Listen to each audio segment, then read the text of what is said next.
Kia ora and welcome to Tarmac. I'm Dave. And I'm Harry. And today is one of those days that we are actually fighting for the keys because we have the Mercedes-AMG GT 63. That's right, it's a grand tourer that's more fun than a roller coaster and a sight that's worth seeing. Come, let's take a look at this. Now, I want you guys to take a moment and look at this GT. It's been on my driveway for a few days now. The neighbours' curtains have been twitching, they've been round, they've been walking around and coming and having a look at it and just wondering if I'm a drug dealer or just really have won the lotto, because it is a stunning car. The GT is kind of a standout in the Mercedes lineup.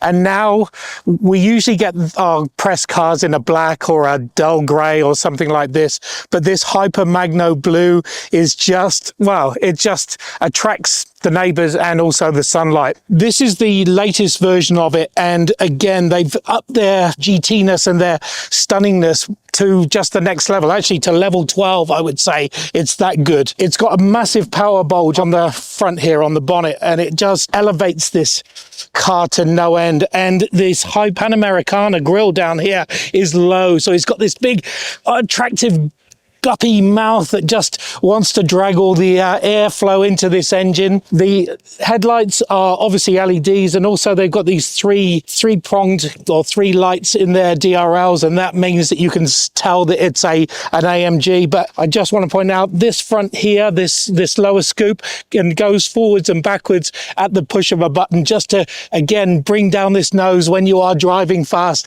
And I have been driving fast in this. In terms of dimensions and stuff like that, or proportions, it is a classic 2+2 coupe styling GT. So it's got this lovely long bonnet, which I've spoken to you about. It's got these wide wheel arches or flared wheel arches, front and rear. These look great in these door mirrors. Big feet, massive feet, 21 inches, I believe, and also big brake calipers to help slow you down or stop you on a dime. It's got some lovely badging, which is the V8 bi-turbo, and I think it's also got the 4MATIC. So there you go. So it is all-wheel drive. Actually, it's all-wheel steer as well. It also sits on an AMG specific platform. Very minimal overhangs front and rear. This one comes with this with the carbon package, so you've got the door, the mirror caps here. Because it's really about the aerodynamics, flush door handles which do open up, but a little bit of a bugbearer is not soft closing, so it just stays out there. But there you go. Now, what can I say about this rear end apart from wow, it is stunning, it is large, it is wide, amplified by these big fat tires down here, these quad exhaust pipes. Because it is the carbon package, it's got the diffuser in carbon as well, and also this rear spoiler is actually fixed as opposed to popping up, so it just sits there and always has that downforce going on.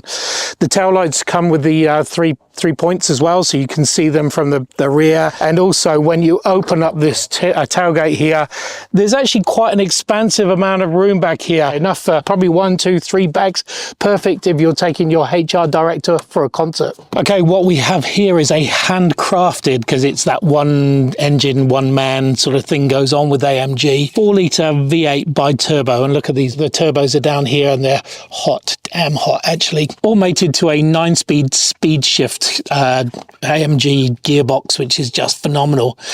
Combined all together, it gives you 430 kilowatts of power and 800 newton meters of torque. 0 to 100 in a blistering 3.2 seconds.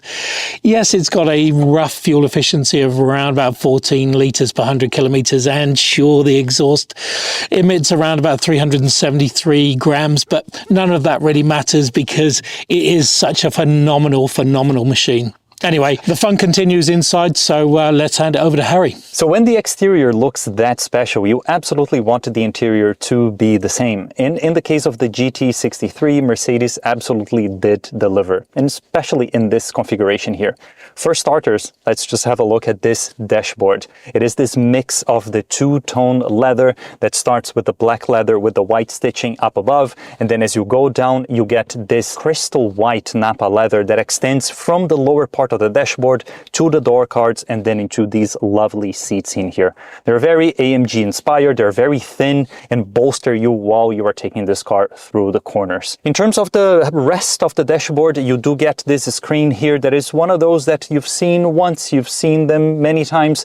Mercedes does go for this familiar implementation of their technology that keeps everything at very close reach for your fingertips at all times. It will get the AMG specific bits down below here, and then also the camera that is 360 and will make this easier to maneuver around town. If we keep coming then here to the rest of the armrest, you then get this part that is covered in shiny black plastic, and yes, it's not necessarily ideal, but then you get this lovely carbon fiber inlay that goes around it. And considering this is going to be open most of the time, because this is where you get your dual cup holders, your wireless charging, and then some of your USB-C charging ports, it is sort of out of sight, out of mind. Then coming back here, you do get an armrest that will split in half. Again, a little bit more storage for you to have your things around while you are taking this for a drive.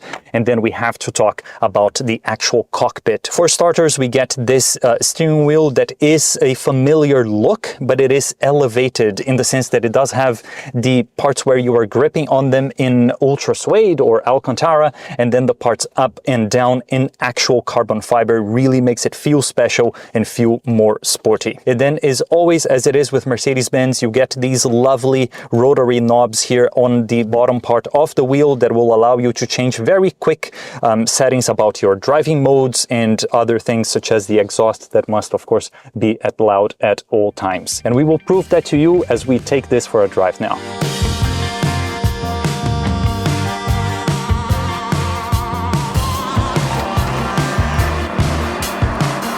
This is a phenomenal machine, believe me, and I'd love to get this on the track. But in the meantime, find a place where you can do 100 kilometers an hour and then just pull away. And it just gets up to 100 with ease, absolute simplicity. And in all honesty, as a tourer or a grand tourer, you're going to get to the places you want to sightsee very, very quickly, and actually not see anything on the way because you'll just be going eyes wide open and having fun. Yeah, that's right. If a GT is supposed to be the car that you take for sightseeing, the only sight you're seeing is what's right ahead of you. Look, let's get the things I don't like out of this car, out of the way out of this car, because there's very few things, to be honest. It's got a little bit of wind noise from the mirror cap here. The ride itself is very hard, even in comfort. It's that rear suspension is quite hard on the road, and the haptic buttons, my fat fingers do struggle with it. All of it is completely forgiven when you just put that foot down and listen to that engine roar, and then just drive the hell out of this car. It's amazing. Yeah, as always, V8 is always the best way that you can get a GT like this. It adds so much character, so much personality, and especially this V8, which is so good, especially paired with this gearbox and the four-wheel drive, of course, to add even more capability. Which actually does take a little bit of getting used to. The steering itself is amazing, but because it's so precise and so exact, you end up turning in too quickly. And like I've misjudged a fair amount of corners because I've gone around it far too quickly and far too easily, which is not a bad thing, believe me. The difference that you can change from comfort to Sport Plus, and then on to Race, which then every aspect, every increment that comes up just adds that extra bit of drama and joy to your drive. You know, the exhaust pops that little bit more, and that symphony out of that exhaust is amazing. AMG know how to do a car with theater without being overdone, right? So as soon as you put your foot down the throttle, you get this shove that is, you really get the experience that you are sitting just on top of the rear axle, because let's be honest, we sort of almost are. Yeah, absolutely. And the noise is there, and then everything that you interact with gets more special if you go on the specific modes. It feels like something special everywhere that you look and everywhere that you touch, especially in this configuration that we went for. This is just not your regular press vehicle, and Actually, it's not your regular press vehicle because that's just generally an SUV that's going to fit in with most people. This is a specialized vehicle for special people that just deserve something special. That's a lot of specials, actually. And speaking about the SUVs and all the things that they bring to the market, well, I was the one to sit on the back seat for a little bit of a short drive that we did today. And yeah, absolutely, it was not the most comfortable. We did that for a laugh. But you can actually put a person that is 1.9 meters at the back of this for a very short drive. And then there's the truck that you covered that has enough space for a getaway of the weekend, no problem. Absolutely. Tech-wise, look, we've gone through the tech, but it is so much stuff there, so much data, so much information, and it's all at your fingertips. It really is. It's so easy to use, manipulate, play with. It's so good. Of course it's low, and of course it's slightly impractical for around town, particularly with the big curbs and those massive wheels and stuff like that. But you can raise it up. You can also bring in its little bottom lip, so it's, you know, when you're not pushing it hard around out, it will protect itself. 360-degree cameras, all that sort of stuff. You can actually drive it around town, but to be honest, it's the open roads where the fun is. Yeah, cars like this are definitely more suited for the open road like this. You get to explore a little bit more of its competency. You get to enjoy, of course, the V8 like this. And then the fact that it is such a big, wide, long, and low car, these things just look a little bit less of an issue. Visibility all round is good, even out the back windscreen. It's actually quite a long, I mean, you've got a raking front glass here and actually a long amount out the back.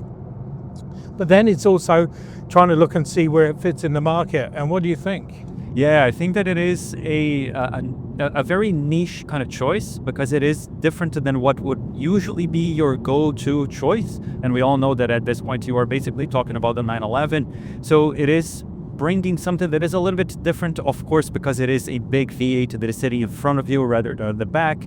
It now has the 4 seats that can add a little bit more practicality, but then also bring them back sort of closer to the 911 as well. I think it's probably its biggest competitor. But it's also probably, alas, one of the last sort of V8s as well. I think there is a lot of electrification going on, and yeah, I don't know.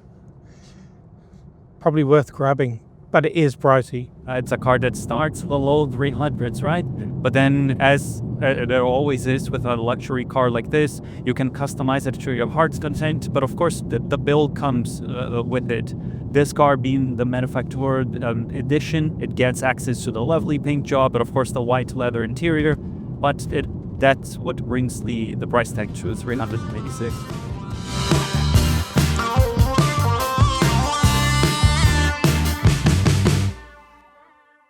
We normally say, so there you have it, but I just want to keep driving this car. It is so much fun and just suits my personality well. It's loud, raucous, and slightly rebellious. It will fit the family. You won't take the family in here. You, like I said, probably want to take your mistress. And it's fast. It's just all things that I want in a vehicle. It really is. Yeah, long live the GT. I really like this formula. There is something to be said about having a massive engine up front and then sitting on top of the rear axle like this. I love the way that it looks. I love the way that it sounds. It is amazing, especially configured like this. It's such a special car everywhere you look. I'm a big fan. Yeah, me too. Anyway, thanks for watching. Make sure you subscribe and we will see you on the next one. See you.